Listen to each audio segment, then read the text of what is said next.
Undercover Billionaire Season 2 just finished, and I gotta say, I love the show. The show is inspiring and shows what you can achieve if you aim big and just go all in. The basic premise of the show is that they take billionaires to a city that they've never been before. They only have $100 and a car, then they have 90 days to build a $1 million business, but they also have to put a $1 million bet on whether they succeed, and if they fall even $1 short, they will have to pay $1 million. The first season just had one billionaire in Glenn Stearns, and this season we have three. We have Grant Cardone, Elaine Culotti, and Monique Idlett-Mosley. Grant Cardone is of 10x fame. Elaine Culotti is a serial entrepreneur, real estate developer, and interior designer. Monique Idlett-Mosley is a venture capitalist and entrepreneur and was married to Timbaland. The series seems real as it can be. There are a few problems that immediately would make the people of the cities think something else is going on. Firstly, if you walk in being followed by a film crew, instantly people think you are some type of famous person, even if you're not. Even if you just have a cheap camera, people think it's some big TV thing.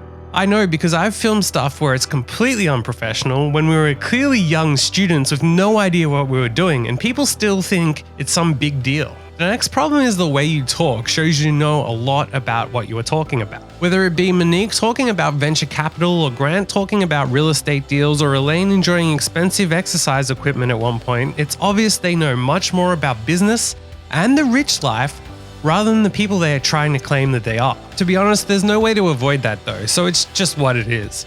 But anyone paying attention, this has to scream that this person really knows what they are talking about. They're not just some broke person with no experience who just moved to the town for some weird reason and has decided to start a business. In general, people don't just move to a random town and decide they are starting a $1 million business, so again, they are trying to convey a story that anyone is going to second guess. The deadlines also don't make sense if these were real people. For example, at one point Elaine has got to get her business set up by a certain time and she's getting upset when things get delayed. But the deadline is because of the show. In the real world, you just could add a couple of weeks and you'd be fine. The next problem is people are volunteering to work and being filmed doing so. Now, they would have had to sign some form of release, but who would appear on TV for months for free to work for free?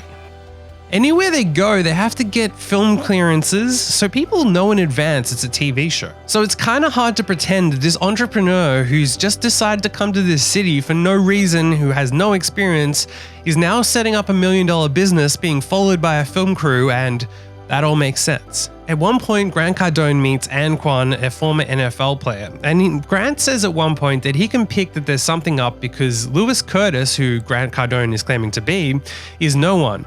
But Grant, and as Lewis Curtis, has this swagger and the skills that clearly show that he kind of knows something. And there's a bigger problem with this too. Grant Cardone is pretty recognizable. He has blasted himself out there in online marketing. I'm sorry to say, but this is a unique problem for Grant Cardone because the women aren't as recognizable and neither is Glenn Stearns. I've never seen Elaine before the show. Monique may have been married to Timbaland, but even still, I honestly wouldn't recognize Timbaland if I saw him. I mean, who am I to say that? No one knows me either. My wife barely even recognizes me. But that's to say the experience for Grant is dramatically different because he is recognizable enough that even if you didn't know who Grant is, if you are in business, you have probably seen the face somewhere and therefore know he is somebody. During a real estate deal, Grant himself even says that you can't hide what I know. He says that you can cut his hair and shave his beard, but you can't hide what I know. At one point, Grant is talking to new employees who are second guessing who he is, why he is there. They are asking legit questions, which is hard for him to answer because he's pretending to be a different person, which is just an obstacle on this challenge, but it makes it harder. He's able to get over it, but also they sense something is off because he comes across as someone way more established in business, which I think should be reassuring for anyone who has done stuff in their life. Even if it goes away, you still carry yourself as that person with those skills and experience. Now you might say, well, there you go, I can never do this myself. But the thing with that is though, you can learn all those skills. You can build your confidence so you have Grant's swagger and so on. It is achievable, and as the show proves, you can start with nothing and become a millionaire in 90 days. The bigger elephant in the room though of the show is that none of them are billionaires.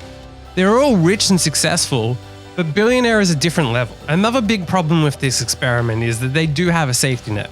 That is, regardless of what happens in the show, they do get to go back to their regular lives. Now, they might get a little bit embarrassed, but they still get to go back to being very rich. If a regular person goes all out and goes broke, then their future is stuffed. In their cases, it would be embarrassing for them on TV, but they get to go back to being just rich. Another aspect to the show to think about is that it's somewhat easy to raise initial capital for a company. You just have to look at how many garbage companies get funded. So you can raise money, but at the same time, that company may not succeed, and regardless of what it is valued at in 90 days, it could be gone in 91 days. In 90 days, you could start a tech startup and raise $1 million, but it's ultimately a waste because the company sucks. When you understand that there are tax incentives to invest in businesses even if they fail, you understand why there are a lot of people that will invest in really bad businesses. It doesn't mean you get to keep the money or that the business will be successful, and given that most companies go broke in the first 5 years, just because a business is built, there's not enough time to establish how the business would go in the long run. In the show, they are also forced to go for this 7-figure number, so when they get reasonable offers for businesses that realistically are worthless because they currently turn over next to nothing, they have to say no. I'm not going to spoil the show if you haven't watched it yet, but I think the valuations are a bit generous based on the revenues of the companies. Ultimately, I think the show is very inspiring. Most of the criticisms I have are not their fault because it's simply impossible to make this show without those problems, and the show is still an impressive attempt. It's also great to see how highly successful people handle such a difficult situation, so props to them. What did you think of the show? Let me know in the comments. If you enjoyed this, chuck me a like and subscribe to see more like it, and as always, good luck.